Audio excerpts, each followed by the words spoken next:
പത്തനംതിട്ട കോന്നി ചെങ്ങറയിൽ കടുവയെ കണ്ട് ഭയന്നോടിയ ദമ്പതികൾക്ക് വീണു പരിക്ക്. ടാപ്പിംഗ് തൊഴിലാളികളായ ഷാജി, ഭാര്യ മിനി എന്നിവർക്കാണ് പരിക്കേറ്റത്. ഇരുവരും കോന്നി മെഡിക്കൽ കോളേജ് ആശുപത്രിയിൽ ചികിത്സ തേടിയിരിക്കുകയാണ്.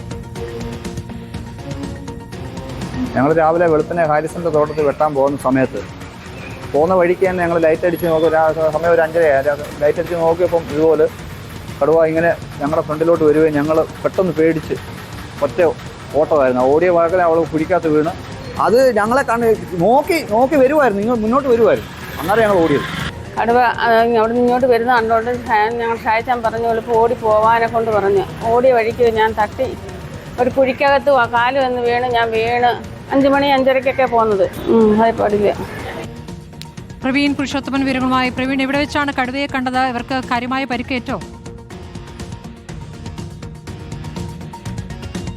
സ്മൃതി, പത്തനംതിട്ട കോന്നി ചെങ്ങറ മേഖലയിൽ വന്യമൃഗശല്യം രൂക്ഷമാണ്. അവിടെ ധാരാളം റബ്ബർ തോട്ടങ്ങളുണ്ട്. ഇവർ റബ്ബർ ടാപ്പിംഗ് തൊഴിലാളികളാണ്. ഇന്ന് പുലർച്ചെ 5:30 ഇവർ ടാപ്പിങ്ങിനായി റബ്ബർ തോട്ടത്തിലേക്ക് ചെല്ലുമ്പോഴാണ് കടുവയെ കണ്ടത് എന്ന് പറയുന്നത്. കടുവയെ കണ്ട് ഇവർ ഭയന്ന് ഓടുകയായിരുന്നു.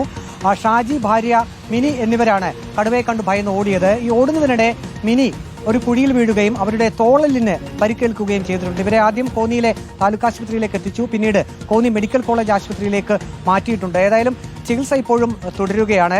ഇവർ കടുവയെ കണ്ടു എന്ന് തന്നെയാണ് പറയുന്നത്. നേരത്തെയും വന്യമൃഗങ്ങൾ, അത് കാട്ടാന ഉൾപ്പെടെ പ്രദേശത്തിറങ്ങി കൃഷി വ്യാപകമായി നശിപ്പിക്കുന്നത് പതിവാണ്.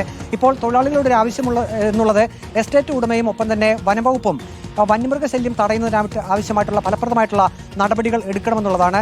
ഈ പുലർച്ചെയൊക്കെ ടാപ്പിങ്ങിനായിട്ട് പോകുന്നതിന് ഇപ്പോൾ തൊഴിലാളികൾക്ക് ഭയമാണ്. പ്രത്യേകിച്ച് ഇന്ന് പുലർച്ചെ ആ മേഖലയിൽ കടുവയെ കണ്ട ഒരു തൊഴിലാളികൾ ആശങ്കയിലാണ്. വിവരങ്ങളാണ് പ്രവീൺ പുരുഷോത്തമൻ നൽകിയത്.